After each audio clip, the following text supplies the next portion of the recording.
നമസ്കാരം. നാലാമൻ മീഡിയ ഹൗസിന്റെ നമുക്കിടയിൽ തനി എന്ന പ്രോഗ്രാമിലേക്ക് സ്വാഗതം. ഇന്ന് നമുക്ക് അതിഥിയായി എത്തിയിരിക്കുന്നത് നാടകരംഗത്ത് സമഗ്ര സംഭാവനയ്ക്ക് തിക്കുറിശി അവാർഡ് നേടിയ KPSC ഷാജി സാറാണ്. അദ്ദേഹത്തിന്റെ അനുഭവങ്ങളിലൂടെ നമുക്കൊന്ന് സഞ്ചരിക്കാം.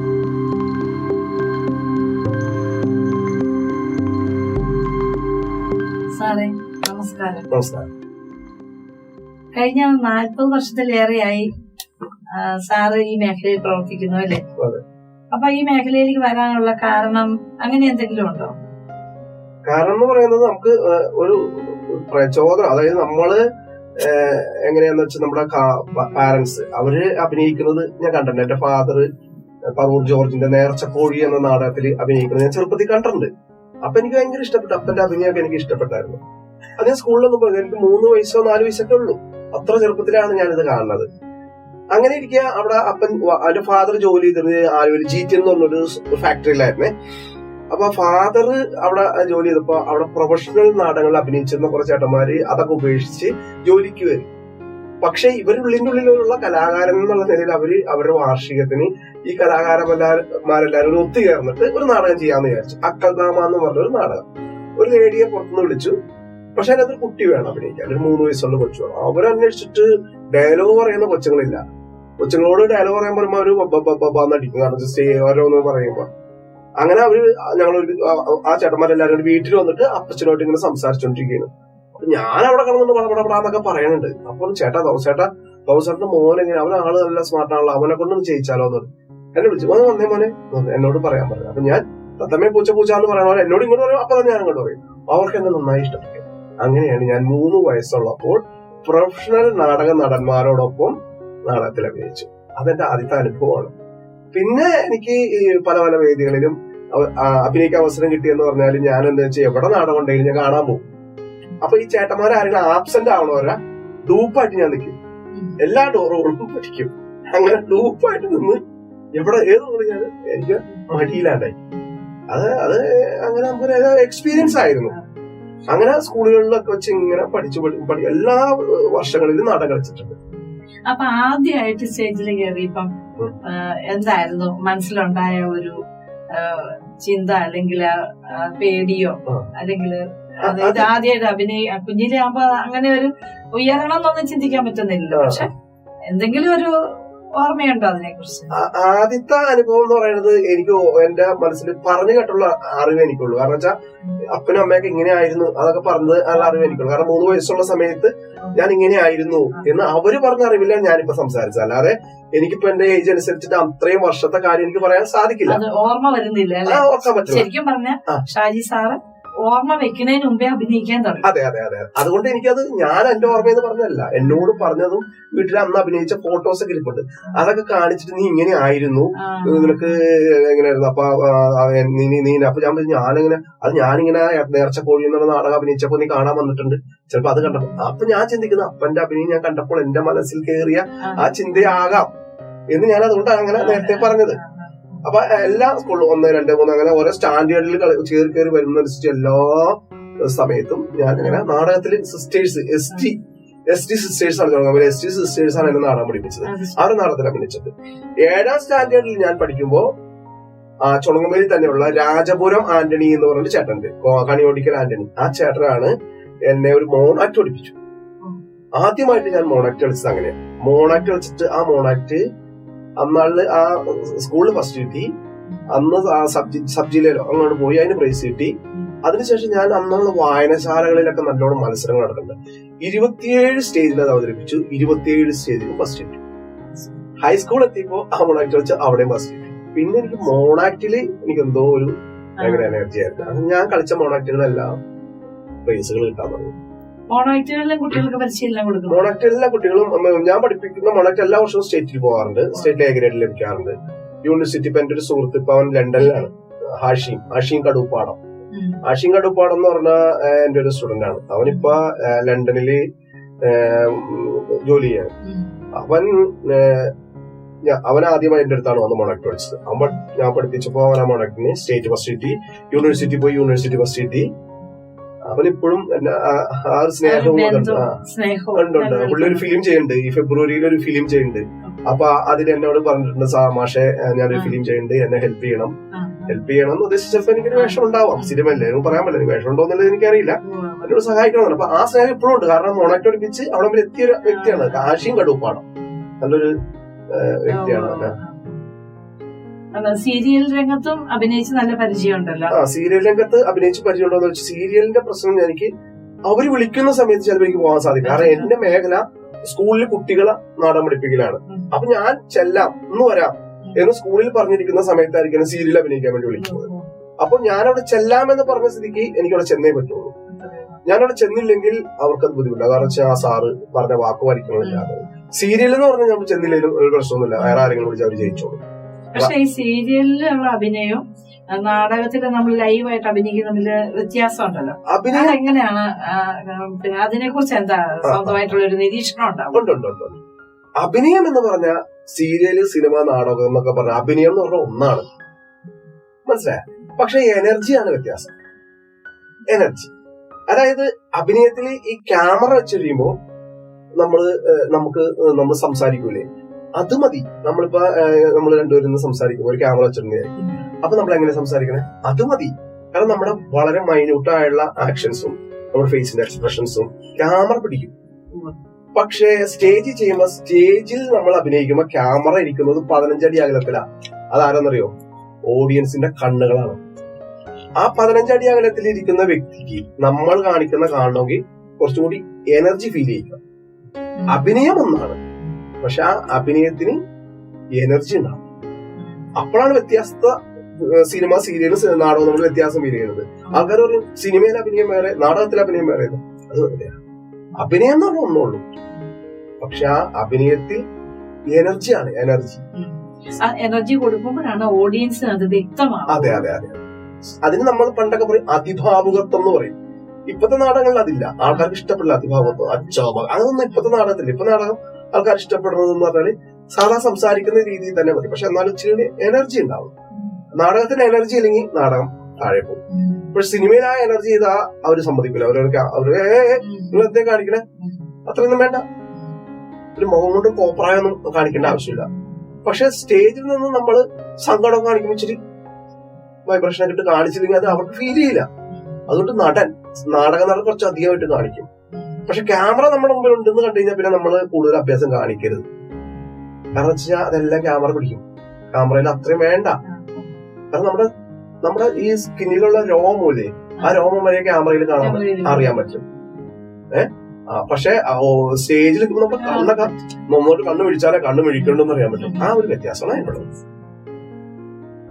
പിന്നെ എല്ലാ വർഷവും പിന്നെ സ്റ്റേറ്റ് തലത്തിലൊക്കെ കുട്ടികള് മത്സരത്തിൽ എല്ലാ വർഷവും ഞാന് സബ് ജില്ല എന്ന് പറയുന്നത് ഈ വർഷം ഞാനൊരു 5 സബ് ജില്ല ചെയ്തു. 5 സബ് ജില്ലയിൽ 6 നാടകം ചെയ്തു. 6 സബ് ജില്ല ഫസ്റ്റ് ആയിരുന്നു. അതായത് അങ്കമാലി സബ് ജില്ല അതിന് ഫസ്റ്റ് കിട്ടി, ആലുവ സബ് ജില്ല അത് ഫസ്റ്റ് കിട്ടി, കോതമംഗലം സബ് ജില്ല അതിന് ഫസ്റ്റ് കിട്ടി, കുമാരമംഗലം സബ് ജില്ല, പിന്നെ ഇവിടെ സ്ഥലത്തിന്റെ പേര് കൊണ്ടുപോയി ഈ നടക്കത്താലത്തിന് അപ്പുറത്തുള്ള ഒരു സ്ഥലമുണ്ട്. ആ സ്ഥലത്തൊരു സബ് ജില്ലയുണ്ട്. ആ സബ് ജില്ലയുടെ പേര് എനിക്കറിയില്ല. ഹയർ സെക്രട്ടറി ആയിരുന്നു. അങ്ങനെ 5 സബ് ജില്ല 6 നാടകം. അതെങ്ങനെയെന്ന് വെച്ചാൽ തൊടുപുഴയിലെ കുമാരമംഗലം സബ് ജില്ലയിൽ ഹൈസ്കൂൾ കൂടാതെ UP ഉണ്ടായിരുന്നു. UPക്ക് ഒരു നാടകം. 6 നാടകം ചെയ്തു, 6 ഫസ്റ്റ് ചെയ്തു. മോണാക്ട് ഉണ്ടായിരുന്നു. ഈ വർഷം എനിക്ക് മോണാക്ട് കുറവായിരുന്നു. പക്ഷെ നാടകം അധികം ഉള്ളതിന്റെ മോണാക്ട് എനിക്ക് ശ്രദ്ധിക്കാൻ പറ്റിയില്ല. കാരണം എല്ലാം കൂടി നടക്കില്ല. കാരണം വെച്ചാൽ വിളിക്കുമ്പോ നോന്ന് പറയാൻ പറ്റാത്ത ഒരവസ്ഥയിലാണ്. ഈ 6 നാടകം ചെയ്യാന്ന് പറഞ്ഞാൽ അത്ര എളുപ്പമുള്ള കാര്യമല്ല, ഓടിയെത്തില്ല. ഞാൻ എങ്ങനെ ചെയ്യുന്ന വെച്ചാല് കാലത്ത് ക്ലാസ് 9 മണി മുതൽ 12 മണി വരെ ഒരു സ്കൂളിൽ വർക്ക് ചെയ്യും. അവിടുന്ന് ഫുഡ് കഴിച്ചില്ല. അവിടുന്ന് ഓടി അങ്കമാലിയിൽ കാലത്ത് 9 മണി വരെ 12 മണി വരെ വർക്ക് ചെയ്തിട്ട് നേരെ കാലടി ചെങ്ങല് വന്നിട്ട് ചെങ്ങല് 1 വരെ മുതൽ 3 വരെ ചെങ്ങല് വർക്ക് ചെയ്തിട്ട് അവിടുന്ന് നേരെ വന്ന് കോതമംഗലത്ത് നിന്ന് ബോർഡിങ്ങിലെ കുട്ടികളാണ്. അവരെ 5 മണി മുതൽ 8 മണി വരെ പ്രാക്ടീസ് ചെയ്യും. ഒരു ദിവസം 3 സ്കൂൾ. ശരിക്കും ഞാൻ ചോദിക്കാൻ വന്ന ഒരു ചോദ്യം എന്താണെന്ന് വെച്ചാല്, ഇപ്പം ഏതാണ്ട് 40 വർഷം 4 പതിറ്റാണ്ട് മുമ്പ് തൊട്ട് തുടങ്ങിയ അഭിനയമാണ്, അല്ലെങ്കിൽ ആ വേദിയുമായിട്ട് ബന്ധപ്പെട്ട് പോവുകയാണ് ജീവിതം മുഴുവനും. അപ്പൊ അന്ന് ഉണ്ടായിരുന്ന ആ അഭിനയ രീതി ഇന്ന് ഇപ്പൊ നമ്മൾ പഴയ സിനിമകളൊക്കെ നോക്കുമ്പോൾ കുറച്ച് വ്യത്യസ്തമായ അഭിനയ രീതികളല്ലേ ഇന്നത്തെ സിനിമകൾ വെച്ച് നോക്കുമ്പോൾ അത് തമ്മിലുള്ള ആ അന്തരം ഇന്നത്തെ തലമുറയ്ക്ക് വല്ലാതെ ഫീൽ ചെയ്യുന്നുണ്ടല്ലോ. അതിനെ കുറിച്ച് എന്താണ് താങ്കളുടെ നിരീക്ഷണം? അഭിനയത്തിനൊന്നും വ്യത്യാസമില്ല, പക്ഷെ കാലഘട്ടത്തിനനുസരിച്ച് നമ്മൾ ഉപയോഗിക്കുന്ന മ്യൂസിക് അല്ലെങ്കിൽ പ്രോപ്പർട്ടീസ്, രംഗ സംവിധാനങ്ങള്, അതെല്ലാം ഒത്തിരി മാറ്റങ്ങൾ സംഭവിച്ചിട്ടുണ്ട്. അതിനനുസരിച്ച് കാലഘട്ടത്തിനനുസരിച്ച് നമ്മൾ ഇങ്ങനെ മാറിക്കൊണ്ടിരിക്കുന്നുണ്ട്. എന്റെ ഒരു ഒബ്സർവേഷൻ എങ്ങനെയാന്ന് വെച്ചാല്, ഞാന് ഡ്രാമ സ്കൂളിലൊന്നും പഠിച്ചിട്ടില്ല. ഞാനിങ്ങനെ എന്റെ എക്സ്പീരിയൻസ് കൊണ്ടാണ് ചെയ്യുന്നത്. അപ്പൊ ഞാൻ തൃശ്ശൂർ നടക്കുന്ന ഇഫോക്ക്, എവിടെ നാടക മത്സരം ഉണ്ടെങ്കിൽ ആ നാടക മത്സരങ്ങള്, പ്രഗത്ഭരായ നാടകക്കാർ ചെയ്യുന്ന നാടകങ്ങള്, ഡ്രാമ സ്കൂളിലെ അവരുടെ ഫൈനലിൽ നടത്തുന്ന അവരൊരു പ്രോഗ്രാം ഉണ്ട്, അത് അങ്ങനെ എന്തൊക്കെ എവിടെയൊക്കെ പോയി കാണാൻ പറ്റുമോ അതെല്ലാം കാണുക, അതിൽ നിന്ന് എന്തെങ്കിലും മനസ്സിലാക്കുക, പഠിക്കുക. അതൊക്കെയാണ് മാറ്റങ്ങൾ എന്നുള്ള രീതിയിൽ. അതൊക്കെയാണ് ഞാൻ ചെയ്യേണ്ടത്. അല്ലെങ്കിൽ ഞാൻ ഇങ്ങനെ നിന്നാ പോരാ, അങ്ങനെ ഒരു മാറ്റം എന്റെ നാടകത്തിൽ ഉണ്ടാകണമെന്ന ചിന്ത എന്റെ നാടകങ്ങളിൽ മാറ്റങ്ങൾ സംഭവിക്കുന്നു.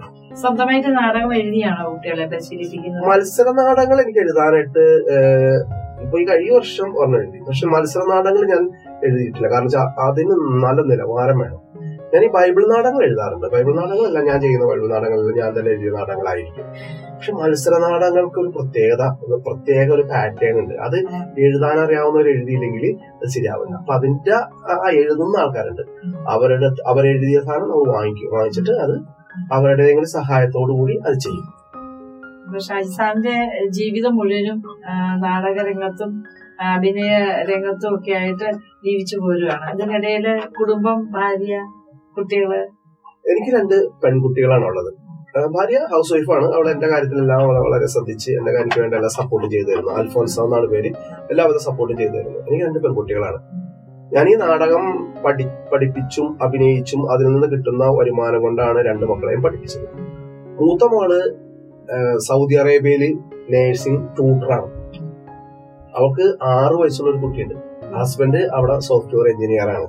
അവർ 2 പേരും അവിടെ സെറ്റിൽഡ് ആണ്. മകൻ കൊച്ചുമോൻ അവിടെ പഠിക്കുന്നു. അവര് ഇളയ മകള് ദുബായില് ഒരു ബാങ്കില് PRO അവിടെ 6 എന്ന് പറയും, ഇവിടെ PR അവിടെ 6 ആയിട്ട് വർക്ക് ചെയ്യുന്നു. 2 പേരും ഈ നാടകം കൊണ്ട് മാത്രം. ആൾക്കാർ പറയും നാടകം കളിച്ച് എന്ത് കിട്ടാണ് എന്ന് ചോദിക്കും. പക്ഷെ നാടകം പഠിപ്പിച്ചു എനിക്ക് കിട്ടുന്ന സമ്പാദ്യം വേറെ വഴിക്ക് തിരിഞ്ഞു പോകില്ല. അതെന്റെ വീട്ടിലെത്തും. അങ്ങനെ വീട്ടിലെത്തുന്നതുകൊണ്ട് എന്റെ മക്കളെ പഠിപ്പിക്കാൻ പറ്റി, എനിക്കൊരു വീട് വെക്കാൻ പറ്റി, എല്ലാം സന്തോഷമായിട്ട് പോകുന്നു. അപ്പൊ എനിക്ക് പറയാനുള്ള, മറ്റുള്ള കലാകാരന്മാരോട് എനിക്ക് പറയാനുള്ളത് എന്താ വെച്ചാല്, ഈ നാടകം പഠനമോ അല്ലെങ്കിൽ നാടകം പഠിപ്പിക്കലൊന്നും ഒരു മോശമായ ഒരു കാര്യമൊന്നും അല്ല. അതിൽ നിന്ന് വരുമാനമുണ്ട്. അത് നല്ല രീതിയിൽ ഉപയോഗിച്ചാൽ ജീവിക്കാൻ പറ്റും. ഇളയമോളുടെ കല്യാണം കഴിഞ്ഞിട്ടില്ല, ആലോചിക്കുന്നു. പിന്നെ ഞാൻ ആഗ്രഹിച്ച ഒരു ചോദ്യം എന്താണെന്ന് വെച്ചാല്, നാടകരംഗത്ത് അഭിനയ രംഗത്തൊക്കെ ഇത്ര വർഷങ്ങളുടെ ഒരു എക്സ്പീരിയൻസ് ഉള്ള ആളാണല്ലോ. അപ്പൊ ഞാൻ മനസ്സിലാക്കിയിടത്തോളം വെച്ചിട്ട് ഞാൻ ചോദിക്കുകയാണ്, സിനിമ അഭിനയ രംഗത്തേക്ക് കടക്കാൻ താല്പര്യം ഉണ്ടായിരുന്നില്ലേ, അതോ അതിനുള്ള ഒരു സാധ്യത വന്നില്ലേ? അത് ഒരു നല്ല ചോദ്യമാണ്. ഞാൻ സിനിമ അഭിനയിച്ചിട്ടുണ്ട്, 3 സിനിമയിൽ അഭിനയിച്ചിട്ടുണ്ട്. ആദ്യമായിട്ട് അഭിനയിച്ചത് രേവതി എസ് വർമ്മ എന്നൊരു മാഡം ചെയ്ത മാഡ് ഡാഡ് എന്നൊരു പടം. മാഡ് ഡാഡ് സിനിമയുടെ പേര് മാഡ് ഡാഡ്. ആ സിനിമയിൽ ഞാനൊരു പോസ്റ്റ്മാനായിട്ട് അഭിനയിച്ചു. ചെറിയ വേഷമായിരുന്നു. അത് സിനിമ അധികം ഓടിയില്ല, അതുകൊണ്ട് നമ്മൾ എസ്റ്റാബ്ലിഷ്ഡ് ആയില്ല. അതിനുശേഷം നാഷണൽ അവാർഡിന്റെ ജയരാജ് സാറിന്റെ തോമസ് തോപ്പിൽക്കുടി രചന, സംവിധാനം ജയരാജ് സാർ സംവിധാനം ചെയ്ത ക്യാമൽ സഫാരി എന്നൊരു പടം ഉണ്ടായിരുന്നു. അതില് ഞാൻ ഒരു കൗണ്ടറിൽ തമിഴന്മാരുടെ കൗണ്ടറിൽ തമിഴനായിട്ട് ഒരു വേഷം ചെയ്തു. അതും നല്ല വേഷമായിരുന്നു. പക്ഷെ അതിനകത്ത് എനിക്ക് നല്ലൊരു വേഷം ഉണ്ടായിരുന്നു. പക്ഷെ എന്റെ ഭാഗ്യക്കുറവാണോ എന്നറിയില്ല. അത് എഡിറ്റ് ചെയ്ത് വന്നപ്പോ കട്ടായി പോയിട്ട് ചെറുതായിപ്പോ ഞാൻ இந்த நாட்டுக்கு நான் தான் கடவுள், நான் சொன்னால் சொன்னது மாதிரி, என் மகனை நான் അമേരിക്കാവിൽ അനുപ്പി പെരിയ വെള്ളക്കാരനാക്കിട്ട് എപ്പടി അതൊക്കെ ഭയങ്കര രസമായിട്ട് ചെയ്തു. സാറിന് ഇഷ്ടപ്പെട്ടു. പക്ഷെ ഈ ഡ്യൂറേഷൻ വന്നപ്പോൾ, അത് ടൈം ഡ്യൂറേഷൻ എടുത്തു കഴിഞ്ഞപ്പോ അത് ലെങ്ത് കൂടിപ്പോയി. കട്ട് ചെയ്യാൻ സ്ഥലമില്ലാണ്ട് കട്ട് ചെയ്ത് വന്നപ്പോ ഞാൻ இந்த നാട്ടുക്ക് കടവുൾ അവിടെ കട്ടായി, ബാക്കിയില്ല. പിന്നെ വേറൊരു സങ്കടമായപ്പെട്ടൊരു കാര്യമുണ്ട്. അത് കാപ്പിരിത്തുരുത്ത് എന്ന് പറഞ്ഞ സിനിമ. കാപ്പിരിത്തുരുത്ത് എന്ന് പറഞ്ഞ സിനിമയില് ഒരു പോലീസ് വേഷമാണ് ഞങ്ങൾ അഭിനയിക്കാൻ പഠിച്ചത്. ചെന്ന് കഴിഞ്ഞപ്പോ കുറെ പോലീസുകാരുണ്ട്. അപ്പൊ പട്ടണം ഷായൊക്കെയാണ് അത് മേക്കപ്പ് ഒക്കെ ചെയ്യണത്. അടിപൊളി മേക്കപ്പ് ഒക്കെ ചെയ്തു. സംവിധാനം സഹീർ അലി, എന്റെ ഒരു സുഹൃത്താണ് അദ്ദേഹം. പക്ഷെ എന്നോട് പറഞ്ഞിരുന്നു, ഷാജി വേഷമൊന്നുമില്ല, ഒരു പോലീസുകാരന്റെ വേഷമാണ്, ചിലപ്പോ ഡയലോഗ് പോലും ഉണ്ടാവൂല കേട്ടോ എന്ന് പറഞ്ഞു. അപ്പൊ ഞാൻ സഹീർ അലിയുടെ സിനിമയല്ലേ, ഒരു ചാൻസ് തന്നല്ലേ, ഡയലോഗ് ഇല്ലേലും കുഴപ്പമൊന്നുമില്ല എന്നെ കുറച്ച് ചെന്ന് കുറേ പോലീസുകാരുണ്ട്. അപ്പൊ ഞങ്ങള് ഇങ്ങനെ ഒരു പുഴയില് ഒരു വള്ളത്തില് ഇങ്ങനെ പോവുകയാണ്. പഴയ കാലത്തെ സിനിമയാണ്, മറ്റേ നിക്കറൊക്കെ ഇട്ടുള്ള പോലീസുകാരനാണ്, അങ്ങനത്തെ മുണ്ടോ തൊപ്പി വെച്ചിട്ട്. അപ്പോൾ അതിലൊരു പോലീസുകാരൻ ഇങ്ങനെ പറയുന്നുണ്ട്, പ്രത്യേകം ശ്രദ്ധിക്കുക എന്ന് പറഞ്ഞ അനൗൺസ്മെന്റ് ആണ്, അടിയന്തരാവസ്ഥ പ്രഖ്യാപിച്ചിരിക്കുന്നു, ഇത്രാം വകുപ്പ് പ്രകാരം അങ്ങനെയാണ് ഒരു നീട്ടൂരാൻ ഡയലോഗ് ഒരാൾക്ക്. അത് ഞങ്ങളുടെ കൂട്ടത്തില് അദ്ദേഹം മരിച്ചുപോയി. ചോര ബഷീർ എന്ന് പറഞ്ഞൊരു കലാകാരൻ മരിച്ചുപോയി. അദ്ദേഹമാണ് ഞങ്ങളുടെ സീനിയർ. പുള്ളിക്കാരന്റെ കൊടുത്ത് പുള്ളിക്കാരൻ ഭയങ്കര കോമഡിയാ. പുള്ളിക്കാരൻ വായിച്ചു കൊണ്ടിരുന്നു. 2 ആഴ്ച മുമ്പാണ് ഈ ഡയലോഗ് എന്നെങ്കിൽ ഞാൻ പറയും, ഇപ്പൊന്നും എനിക്ക് പറയാൻ പറ്റില്ല എന്ന് പറഞ്ഞു. അത്രയും ലെങ്ത് ഉണ്ട് ഡയലോഗിനെ. 1 മണിക്കൂറിനുള്ളിൽ ഷൂട്ട് നടക്കും. അവധി കൊണ്ടിട്ട് നീളമുള്ള ഒരു പേപ്പർ നിറച്ചിട്ട് ലെങ്ത്തില് ഡയലോഗ് കൊടുത്തിട്ട് ചെയ്യാൻ പറഞ്ഞാൽ ആർക്കെങ്കിലും പറ്റുമോ? പിന്നെ അത് അടുത്ത ആളുടെ പോയി. അങ്ങനെ പാസ് ചെയ്ത് അവസാനത് എന്റെ തലയിൽ വന്നു. ഞാനാണ് ആ കൂട്ടത്തിൽ ഏറ്റവും ജൂനിയർ. എന്റെ തലയിൽ വന്നപ്പോ എന്നെ സംബന്ധിച്ചിടത്തോളം ഇതൊരു ടാസ്കാണ്, കിട്ടിയ അവസരമാണ്. കൊള്ളാട്ടാ, ഒരു ഡയലോഗ് ഇല്ലാന്ന് പറഞ്ഞ് വിളിച്ചിട്ട് ഡയലോഗ് കിട്ടി. അത് നീളമുണ്ട്. ഞാനൊന്ന് പണി ചെയ്ത് ഒരു പേപ്പർ സംഘടിപ്പിച്ചു. ഒരു പേപ്പർ എന്ന് പറഞ്ഞാൽ ഒരു ബേക്കറിയുടെ സൈഡിൽ നിന്ന് ഒരു അട്ടക്കൂടുന്ന പോലത്തെ ഒരു കഷ്ണം, അതിലൊരു പേനയൊക്കെ എടുത്തിട്ട് ഞാൻ ആ ഡയലോഗ് കൊണ്ട് എഴുതി. എനിക്കൊരു ചെറിയൊരു ഗുണമുള്ളതെന്ന് വെച്ചാൽ ഈ ഡയലോഗ് എന്തോരം വായിച്ചാലും എനിക്ക് കിട്ടില്ല. പക്ഷേ ഞാൻ ആ ഡയലോഗ് എഴുതി കഴിഞ്ഞാൽ എഴുതുമ്പോൾ അതെന്റെ മനസ്സിൽ കയറും. അപ്പൊ ഞാൻ എന്താന്ന് വെച്ചാൽ ഈ ലെങ്ത് ഡയലോഗ് മൊത്തം പിടിച്ചില്ല. അതിന്റെ മെയിൻ പോയിന്റുകള്, വകുപ്പുകള്, 110 ബാർ ഇങ്ങനെയൊക്കെ പറഞ്ഞ വകുപ്പുകളൊക്കെ പറഞ്ഞിട്ട് ആ വകുപ്പുകൾ മാത്രം ഞാൻ എന്റെ മനസ്സിൽ പിടിച്ചിട്ട് അതാണ് മനസ്സിൽ വെച്ച്. ക്യാമറ പുറത്തുനിന്ന് ഷൂട്ട് ചെയ്തോണ്ടിരിക്കുന്നു, വള്ളം അങ്ങനെ പോയിക്കൊണ്ടിരിക്കുന്നു, വള്ളത്തിനുള്ളിലൊരു ക്യാമറ, അങ്ങനെയൊക്കെ ആയിട്ട് ഇങ്ങനെ സെറ്റപ്പാ. ഞാൻ ദൈവമേ എന്നൊക്കെ വിചാരിച്ച് മൈക്കൊക്കെ പിടിച്ചിട്ട് അവിടെ നിന്ന് അനൗൺസ്മെന്റ് ചെയ്യണം, പ്രിയരെ കേൾക്കുക എന്നൊക്കെ ഭയങ്കര സൗണ്ടിൽ അനൗൺസ് ചെയ്ത്. എന്റെ ഭാഗ്യത്തിന് ഓക്കെ, ഒറ്റ ടേക്ക് ഓക്കെ, സാധനം പറഞ്ഞു തീർന്നിട്ടും സാധനം തീർന്നില്ല. പക്ഷെ ഞാൻ റിപ്പീറ്റ് ചെയ്ത് പറഞ്ഞു ഒറ്റ ടേക്കില് ഓക്കെ, എല്ലാവർക്കും ഇഷ്ടപ്പെട്ടു. വള്ളം അടുപ്പിച്ച് പറഞ്ഞു, ഉഗ്രനായിരുന്നു. സിദ്ദിഖൊക്കെ എനിക്ക് ക്ഷയിക്കേണ്ടായിരുന്നു. അപ്പൊ സൈഗിലൊക്കെ പറഞ്ഞു, അവന്റെ എന്റെ നാടത്തിലെ കളിച്ചിട്ടുള്ളതാണ്, ആർട്ടിസ്റ്റാണ്. എനിക്ക് വലിയ സന്തോഷമായി. അങ്ങനെ വലിയ സന്തോഷമായി. പക്ഷെ അതിന്റെ സങ്കടമുള്ള ഒരു അവസ്ഥയുണ്ട്. ഇത് എന്നോട് പറഞ്ഞു, നീ തന്നെ വന്ന് ഡബ് ചെയ്യണമെന്ന് പറഞ്ഞു. ഞാൻ ഡബ് ചെയ്യാൻ വേണ്ടി ചെന്നപ്പോ സഗീർക്ക് എന്നോട് പറഞ്ഞു, എടാ ഒന്നും തോന്നരുത്, അതൊരു ഡസ്റ്റ് മൂഡിലാണ് കിടക്കണേന്ന് പറഞ്ഞു. അപ്പൊ ഈ ഡസ്റ്റ് മൂഡ് എന്നൊക്കെ പറഞ്ഞാൽ എനിക്കെന്താണെന്ന് അറിയില്ല. നിനക്കൊന്നും തോന്നരുത്, അത് അങ്ങനെ ഇട്ടാലാണ് ശരിയാവുള്ളത്. നോക്കിയപ്പോ ഞാൻ ചെന്ന് ഡബ് ചെയ്യാൻ ചെന്നപ്പോ ഉണ്ടല്ലോ, പുഴ, അപ്പുറത്ത് സൂര്യൻ, ഇപ്പുറത്ത് മെയിൻ ആർട്ടിസ്റ്റുകള് വഞ്ചിങ്ങനെ പോകുന്നു.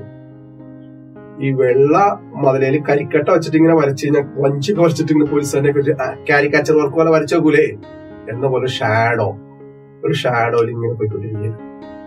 എന്നെ കാണൂല, കൂടെയുള്ള പോലീസുകാരെയും കാണൂല, വഞ്ചിയും കറുത്തത് ഞങ്ങളും കറുത്തത്, ഇങ്ങനെ ഷാഡോയിൽ പോയിക്കൊണ്ടിരിക്കുക.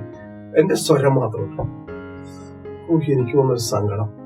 ഞാൻ ഡബ് ചെയ്ത് അവിടെ നിന്ന് സ്റ്റുഡിയോയിൽ നിന്ന് ഹെൽമെറ്റ് എടുത്ത് വെച്ച് വീട് വരെ വന്നവരെ ഞാൻ കരഞ്ഞു.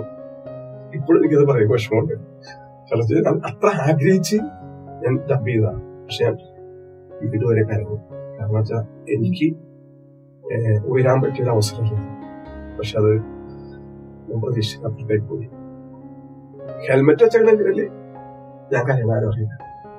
അത് പറയുന്നത് എനിക്ക് ഇപ്പോഴും സങ്കടം വരും. അതാണ് എന്റെ സിനിമയുടെ അനുഭവം. അപ്പൊ ഞാൻ ആലോചിച്ചു, എന്തിനാ ഞാൻ പോണത്?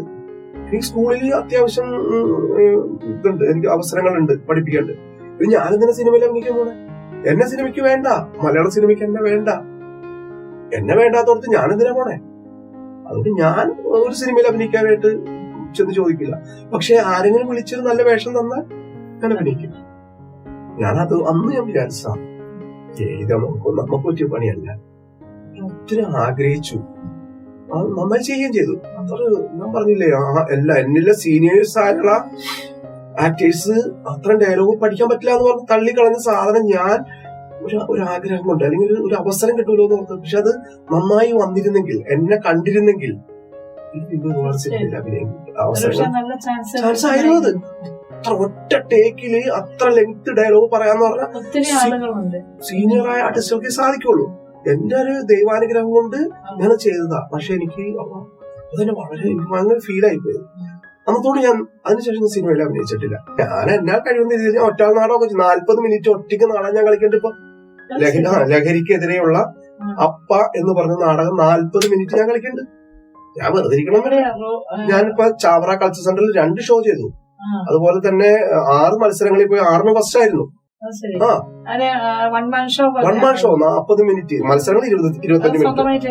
ഞാൻ തന്നെ എഴുതി, ഞാൻ തന്നെ ഡയറക്ട് ചെയ്യുന്നതാണ്. ലഹരിക്കെതിരെയുള്ള ഒരു നാടകം, ലഹരിക്കെതിരെ അപ്പ എന്നാണ് നാടകത്തിന്റെ പേര്. അപ്പൊ എന്നെ പലരും കാണുന്നുണ്ട്.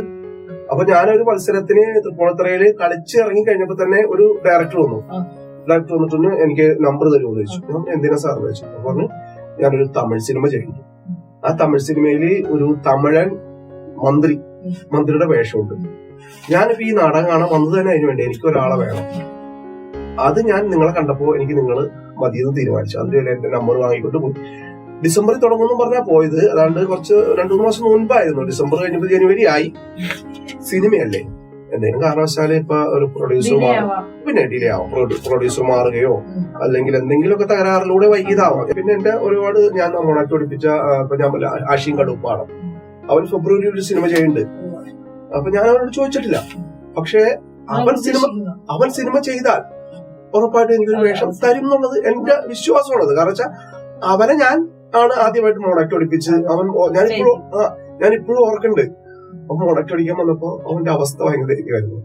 അപ്പൊ ഞാൻ അവനോട് വർത്താനം പറഞ്ഞപ്പോ അവൻ പറഞ്ഞു, പക്ഷെ ദക്ഷിണ തരാൻ പോലും എന്റെ കയ്യിൽ പൈസ ഇല്ലാട്ടോ. ഞാൻ പറഞ്ഞു, ദക്ഷിണയൊന്നും വേണ്ട, നീ നന്നായി കളിച്ച് പ്രൈസ് മേടിച്ചാൽ മതി, അതാണ് എന്റെ ദക്ഷിണ. അവൻ സ്റ്റേറ്റ് പ്രൈസ് മേടിച്ചു. എനിക്ക് തന്ന ഗുരുദക്ഷിണ അവൻ സ്റ്റേറ്റ് പ്രൈസ് മേടിച്ചിട്ട് പറഞ്ഞു, പക്ഷേ നമ്മുടെ മോണാക്ടിന് സ്റ്റേറ്റ്, അതാണ് എനിക്ക് എന്റെ ദക്ഷിണ. അവൻ ഒരു സിനിമ ചെയ്യുന്നു, അവൻ എഴുതി, അവൻ ഡയറക്ട് ചെയ്യുന്ന സിനിമയിൽ എനിക്കൊരു അവസരം തരുമെന്നാണ് എന്റെ പ്രതീക്ഷ. ഞാനത്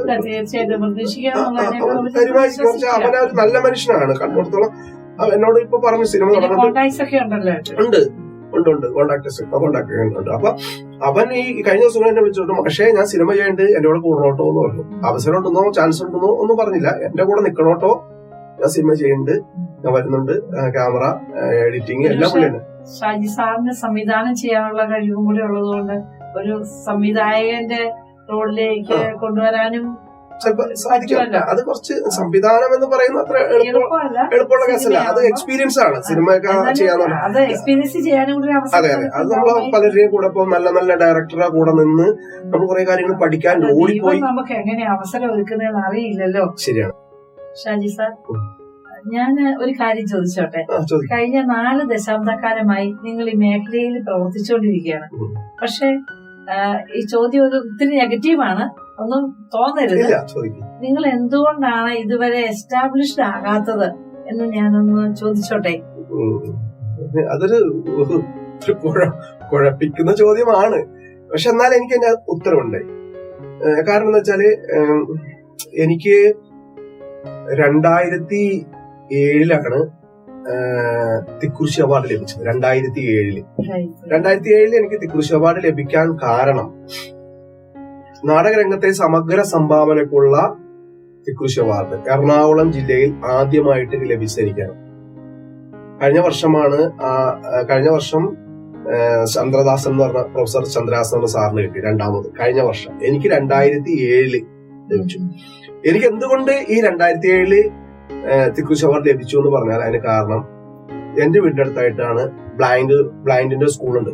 ആ ബ്ലൈൻഡ് സ്കൂളിൽ ഒരു കൊല്ലം എന്നെ വിളിച്ചിട്ട് എന്നോട് പറഞ്ഞു, സാർ ഈ ടേബിളിൽ ഇരിക്കുന്ന 15 ട്രോഫികൾ കണ്ടോ, ഇത് ഞങ്ങൾക്ക് കഴിഞ്ഞ വർഷം കിട്ടിയതാണ്. ഇത് ഞങ്ങളെ പഠിപ്പിച്ചിരുന്ന സാറ് വേറെ സ്കൂളിലേക്ക് പോയി, ഈ ട്രോഫികൾ ഞങ്ങൾ തിരിച്ചു പിടിക്കണം, സാറ് സഹായിക്കുമെന്ന് ചോദിച്ചു.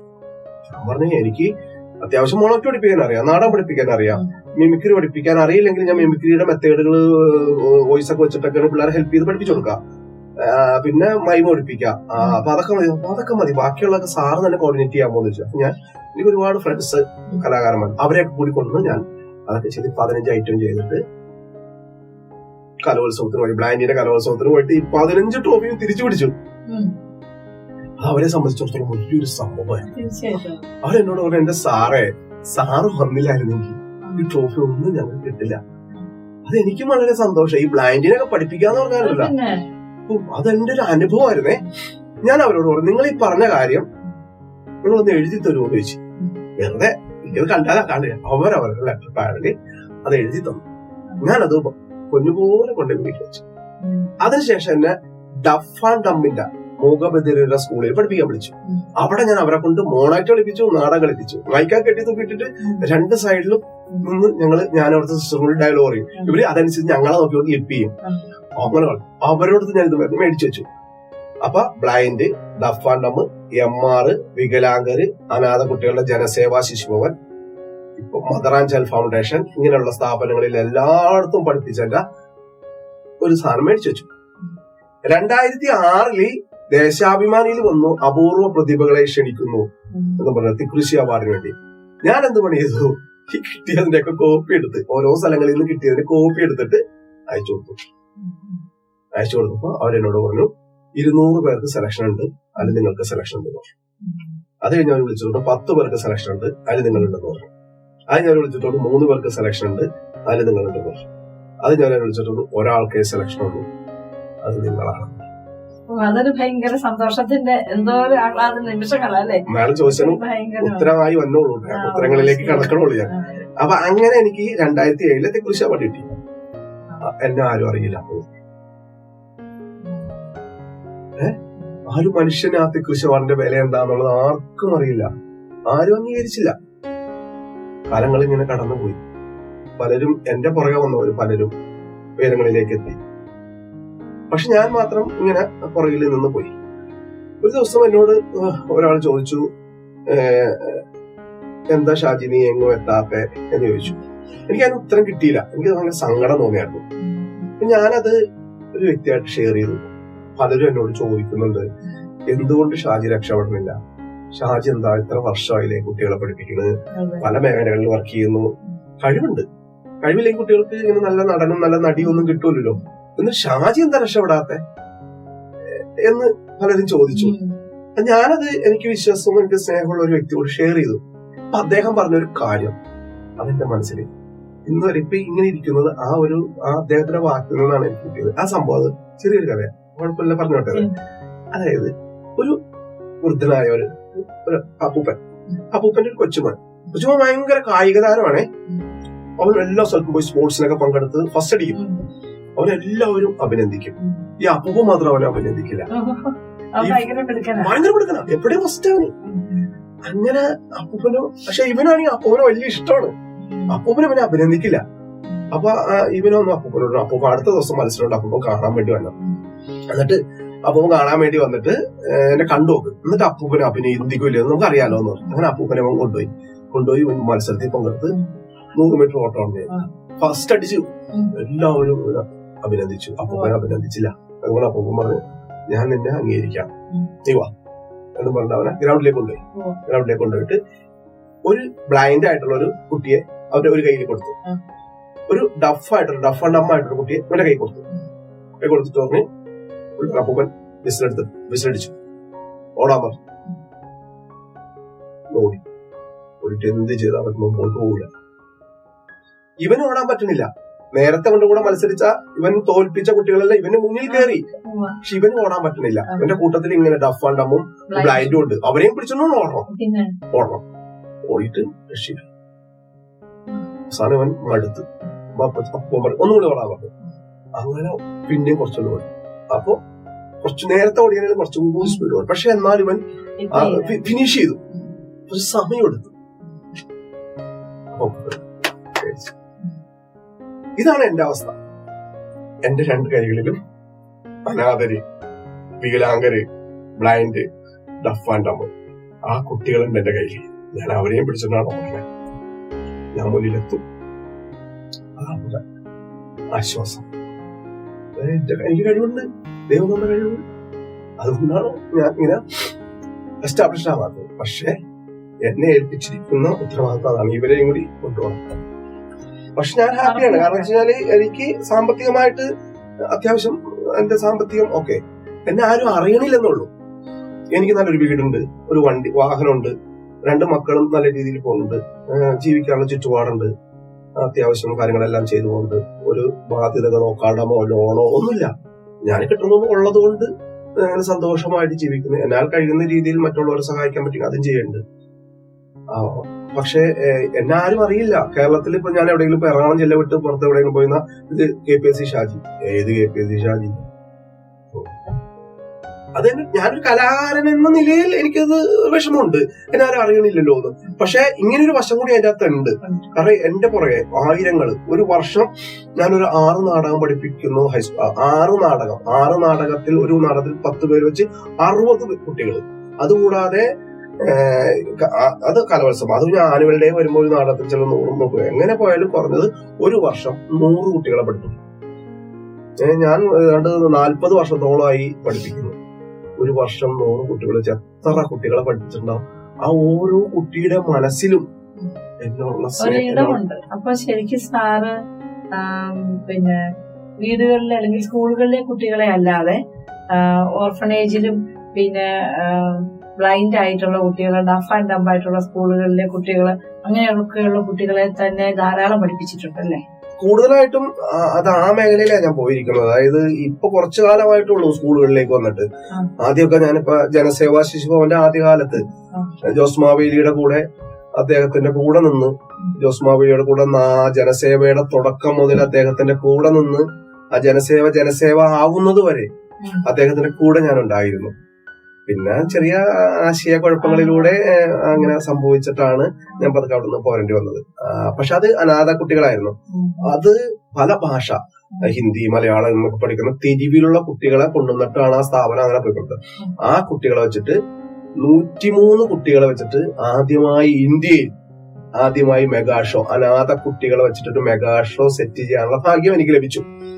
103 കുട്ടികളെ വെച്ചിട്ടൊരു മെഗാ ഷോ. ഈ 103 കുട്ടികൾ സ്റ്റേജിൽ ഇറങ്ങി എല്ലാ ഐറ്റവും വരുമ്പോ നാടകം കളിക്കും, ഡാൻസ് കളിക്കും, എല്ലാ കുട്ടികളും പഠിക്കും. ചെറിയ കുട്ടികൾ മുതൽ അവര് ഒരു സംഭവമായിരുന്നു. അത് ഇന്ത്യയിൽ തന്നെ ആദ്യമായി ഉള്ള ഒരു സംഭവമാണ്.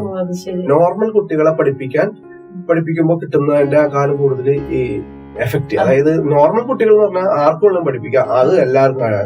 പക്ഷെ അങ്ങനെയല്ല. ഞാൻ എന്റെ ഒരു അനുഭവം, എനിക്ക് ഈ ഡഫ് ആൻഡ് ഡംബായ കുട്ടികളെ പഠിപ്പിച്ച് അവര് നാടകം കളിക്കുന്ന സമയത്തെ അവരാണ് പറയണതെന്ന് തോന്നുന്ന രീതിയിൽ അവർ നാടകം കളിക്കുന്നത്. അവരല്ല പറയണത് ഞാനും ഒരു സിസ്റ്ററാണെന്ന് പറയുന്നത്. പക്ഷെ ഞങ്ങളുടെ ലിപ്പ് നോക്കിക്കൊണ്ട് അവർ അവരുടെ ലിപ്പ് കറക്റ്റ്. ഈ സമയത്തെ ആ കുട്ടികളുടെ മാതാപിതാക്കളുടെ അവസ്ഥ കാണും, സഹിക്കില്ല. അവർക്കുള്ള സന്തോഷം, അതൊക്കെ എനിക്കതൊക്കെ ഒരു ഓസ്കർ അവാർഡ് കിട്ടിയ പോലെ എനിക്ക് തോന്നുന്നത്. തീർച്ചയായിട്ടും എന്നെ സംബന്ധിച്ചിടത്തോളം അതൊക്കെ എന്റെ ഒരു ഓസ്കർ അവാർഡാ. അവരുടെ ഹൃദയം നിറയുവാണ് സന്തോഷം കൊണ്ട്. ഒരു മനുഷ്യൻ ഇന്ന് വരെ ഞാൻ ആരോടും പറയാത്തൊരു കാര്യമാണ്. അറിയാതെ ഇങ്ങനെ പറഞ്ഞു വന്നപ്പോ അറിയാതെ പറഞ്ഞു പോയതാണ്. ഓസ്കർ അവാർഡ് എന്നൊക്കെ പറയുന്നത് വലിയ അവാർഡാണ്. പക്ഷെ എന്നെ സംബന്ധിച്ചിടത്തോളം അതൊരു ഓസ്കർ അവാർഡാണ്. കാരണം വെച്ചാൽ അവരുടെ സന്തോഷം. അവര് ഇങ്ങനെ പറയാ, എന്റെ കൊച്ച് മുഖബിദ്രന്, അവൻ സംസാരിക്കില്ല എന്ന് വിഷമിച്ചിരിക്കുന്ന മാതാപിതാക്കള് കാണുക എന്റെ മുഖം സ്റ്റേജിൽ കയറി നാടകം അഭിനയിക്കുന്നത്. അതെന്താന്ന് വെച്ചാല് അവരുടെ വിഷ്വൽ പവർ എന്ന് പറഞ്ഞാല്, എനിക്കിപ്പോ ഇവിടുന്ന് ഇത്ര എനിക്ക് കാണാൻ പറ്റുള്ളൂ. വേറെ ഇങ്ങനെ കാണണമെന്നുണ്ടെങ്കിൽ ഞാൻ എന്റെ കൃഷ്ണമണി ഇങ്ങോട്ട് നോക്കണം, എന്നാലും എനിക്ക് ഇവിടെ കാണാൻ പറ്റുള്ളൂ. എനിക്ക് ഇങ്ങോട്ട് നോക്കിയാൽ ഇങ്ങനെ കാണാൻ പറ്റുള്ളൂ. ഞാൻ ഇങ്ങനെ നോക്കിയിരുന്ന എന്റെ കണ്ണ് ഇപ്പൊ ഞാൻ ഇങ്ങനെ നോക്കിയിരുന്നു കഴിഞ്ഞാൽ എനിക്ക് ഇങ്ങനെ എല്ലാവരും കാണാം. എന്റെ കൃഷ്ണമണി അനങ്ങാതെ ഓഡിയൻസ് എന്നെ കാണുമ്പോൾ ഞാൻ ഇങ്ങനെ ചലിപ്പിക്കുന്നു. അത് ഞാൻ നോർമൽ വ്യക്തിയാണ്, എനിക്ക് കണ്ണ് കാഴ്ചയുണ്ട്, ചെവി കേൾക്കാം. അതുകൊണ്ട് എനിക്ക് അങ്ങനെ ദൈവം അത്ര എനിക്ക് കഴിവ് തന്നിട്ടുള്ളൂ. പക്ഷെ ചെവി കേൾക്കില്ല, സംസാരിക്കില്ല. അവർക്ക് ദൈവം കൊടുത്തേക്കുന്ന കഴിവ് വേറൊരു രീതിയിലാണ്. അത് അവിടെ ചെന്നതിനെ ശരിക്കും മനസ്സിലാവണം. അവരുടെ വിഷ്വൽ പവർ അല്ലേ ഇങ്ങനെ വിഷ്വൽ പവർ. അതായത് ഈ നോട്ടത്തിൽ ഇങ്ങനെ നോക്കിയിരിക്കുമ്പോൾ അവർക്ക് ഇവിടെ നിൽക്കുന്ന ആളെ കാണാൻ പറ്റുന്നതാണ് അവിടെയുള്ള അവരെ പഠിപ്പിക്കുന്നത്, അവരെ പരിശീലനം കൊടുക്കുന്ന സിസ്റ്റേഴ്സും അവർ പറഞ്ഞത്. അവരുടെ വിഷ്വൽ പവറാണത്. അപ്പൊ അവര് സ്റ്റേജിലൊക്കെ വന്നിട്ട് ഇങ്ങനെ ഓഡിയൻസ് നോക്കി സംസാരിക്കുമ്പോൾ നമ്മൾ സൈഡിൽ നിന്ന് എന്ത് കാണിച്ചാലും അവര് കാണും. പക്ഷെ നമ്മൾ നോർമലായ ഒരു വ്യക്തി ഇങ്ങനെ നിന്നിട്ട് സ്റ്റേജിൽ അഭിനയിച്ചുകൊണ്ടിരിക്കുന്ന സമയത്ത് ആ സൈഡിൽ ഒരാൾ നിൽക്കണമെങ്കിൽ നമ്മൾ ഇങ്ങനെ നോക്കി നമ്മുടെ കൃഷ്ണമണി ഇങ്ങനെ അനങ്ങും. അത് ഓഡിയൻസിന് മനസ്സിലാവും. നമ്മുടെ കൃഷ്ണമണി ഇങ്ങനെ അയാളെ നോക്കി ഇങ്ങനെ നോക്കി കൃഷ്ണമണി അനങ്ങും. ആ കൃഷ്ണമണി അനങ്ങുമ്പോൾ ഓഡിയൻസിന് മനസ്സിലാവും ഇവൻ അവിടെ നോക്കുന്നു എന്നുള്ളത്. പക്ഷെ ഈ കുട്ടികളുണ്ടല്ലോ കൃഷ്ണമണി അനങ്ങുമ്പോൾ ഇങ്ങനെ നിന്നുകൊണ്ടേ ഇങ്ങനെ നോക്കിക്കൊണ്ട് ഇവിടെ ഈ സൈഡിൽ നിൽക്കുന്നവർ, അതായത് ഈ സ്റ്റേജിന്റെ സൈഡിൽ നിൽക്കുന്നവർ എന്ത് കാണിക്കുന്നു അതനുസരിച്ച് അവര് അനുഭവമാണ് ജീവിതത്തിലെ അനുഭവം. എനിക്കാണ് ഈ ഡഫ് ആൻഡ് ഡമ്മി ഒന്നും പഠിപ്പിക്കാൻ അറിയില്ലാന്നേ. അതല്ല ഏറ്റവും വലിയ. അപ്പൊ അവരുടെ ഒരു ഇതൊക്കെ ഉണ്ടല്ലോ, സാറ് കുട്ടി അങ്ങനെ കുറെ ഇതൊക്കെ ഉണ്ട്. അതൊന്നും എനിക്കറിയില്ല. എന്നെ വിളിച്ചു, ഞാൻ ചെന്നപ്പോ ഞാൻ പറഞ്ഞു എനിക്കറിയില്ല, ഇന്ററാക്ട് ചെയ്യാൻ പറ്റണ്ടേ, അവരുമായിട്ട് സംസാരിക്കാൻ പോലും എനിക്കറിയില്ല. ഞാൻ പറഞ്ഞു ഞാനെങ്ങനെ പഠിപ്പിക്കും. എന്നെ വിളിച്ചിട്ട് പോകണമെന്ന് വെച്ചാൽ ബ്ലൈൻഡ് സ്കൂളിലെ സാറ് പറഞ്ഞിട്ടാണ് എന്നെ അങ്ങോട്ട് വിളിക്കണേ. ഈ സാറ് പഠിപ്പിക്കുമെന്ന് പറഞ്ഞിട്ട്. അപ്പൊ ഞാൻ പറഞ്ഞു ഞാനെങ്ങനെ എന്ത് ചെയ്യാൻ എനിക്കറിയില്ല. ഞാൻ നോർമൽ കുട്ടികളെ പഠിപ്പിക്കും, പക്ഷെ ഇവരെ പഠിപ്പിക്കണമെന്നുണ്ടെങ്കിൽ. അപ്പൊ സിസ്റ്റർ പറയുന്നത് സാറിന്റെ ആ കഴിവും സാറിന്റെ മനസ്സും അത്ര മതി. ഇവരായിട്ടുള്ള കാര്യം ഞങ്ങൾക്ക് പറഞ്ഞതാ ഞങ്ങൾ അവർക്ക് പറഞ്ഞു കൊടുക്കും.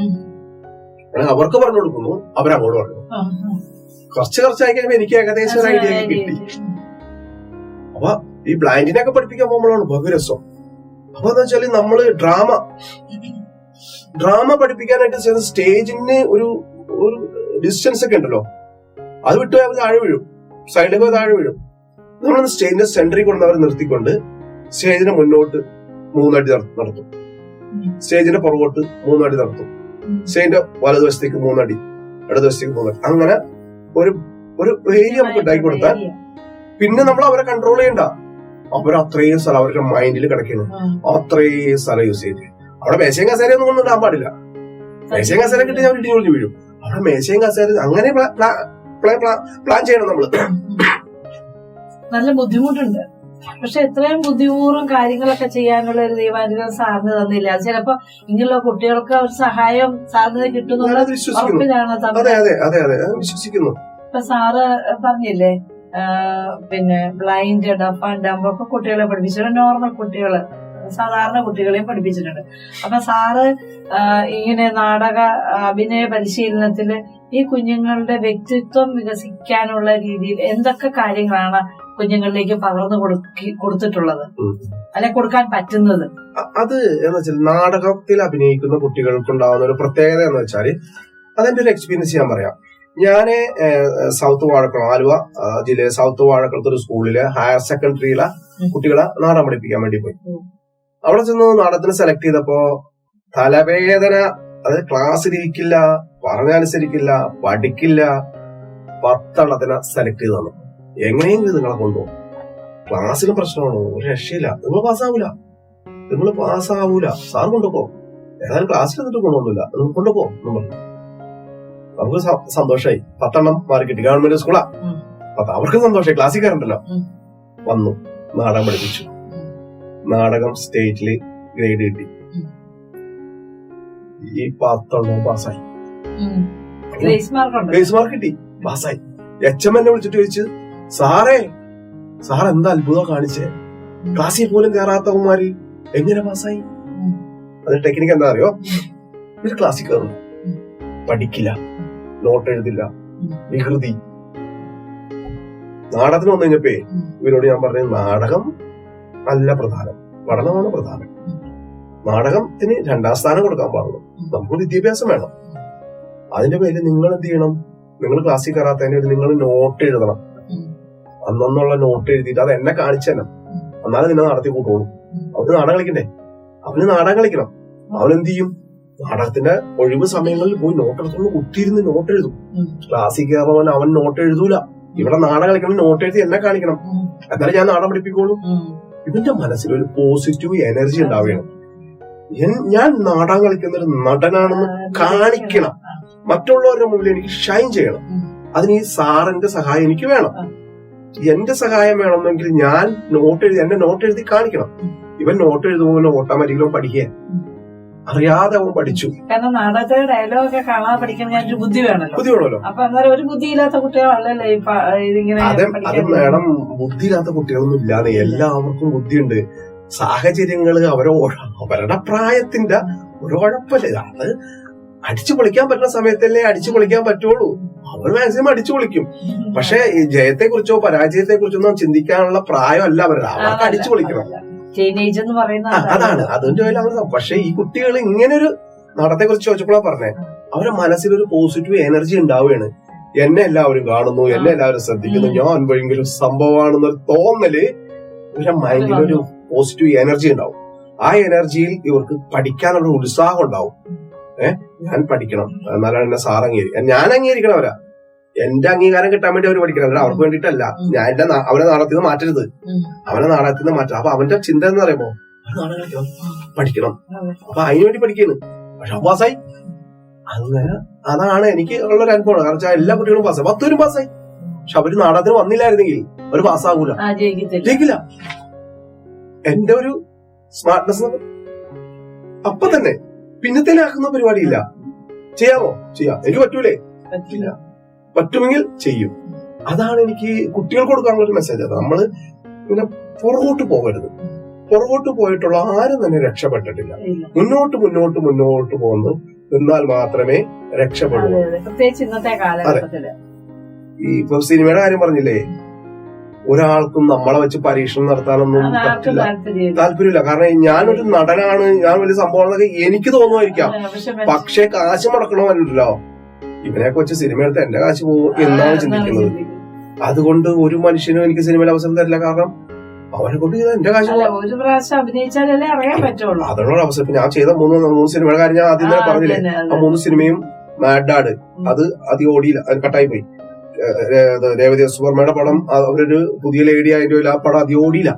ആ പടം ഓടിയിരുന്നെങ്കിൽ ആ പോസ്റ്റ്മാന്റെ വേഷം പിന്നെ എല്ലാ സിനിമയിലും എനിക്ക് പോസ്റ്റ്മാൻ കിട്ടിയാനെ. അത് ഓടിയില്ല, നല്ല വേഷമായിരുന്നു. അത് അത്യാവശ്യം നന്നായി ചെയ്യാൻ പറ്റി. എന്റെ നല്ലൊരു സുഹൃത്താണ് സാജിക്കുടിയ. അവന് ഒത്തിരി വർക്കുണ്ട്, സീരിയല്, സിനിമ എല്ലാം ഉണ്ട്. അവനെ ആ ഫീൽഡിലേക്ക് കൊണ്ടുവന്നത് ഞാൻ തന്നെയാണെന്ന് ഞാൻ പറഞ്ഞില്ല. നേരത്തെ ഫേസ്ബുക്കിൽ അവൻ തന്നെ എഴുതിയിട്ടുണ്ട്.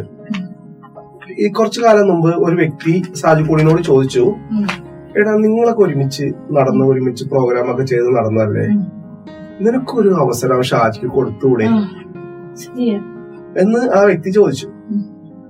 അപ്പൊ സാജു അദ്ദേഹത്തോട് പറഞ്ഞ ഒരു മറുപടി ഉണ്ട്. അത് എന്നോട് പറഞ്ഞത് എനിക്ക് വളരെയധികം ആശ്വാസം തോന്നിയായിരുന്നു. എന്താന്ന് വെച്ചാ, ചേട്ടാ അത് ഷാജിയുടെ റേഞ്ച് എന്താന്നുള്ളത് ചേട്ടനറിയില്ല, പക്ഷെ എനിക്കറിയാം. കാരണം ഞങ്ങൾ ഒപ്പം നിന്ന് ഒരുമിച്ച് നടന്നതാ. അത്രയ്ക്കും ഒരു റേഞ്ചുള്ള ഒരു നടനാണ് ഷാജി.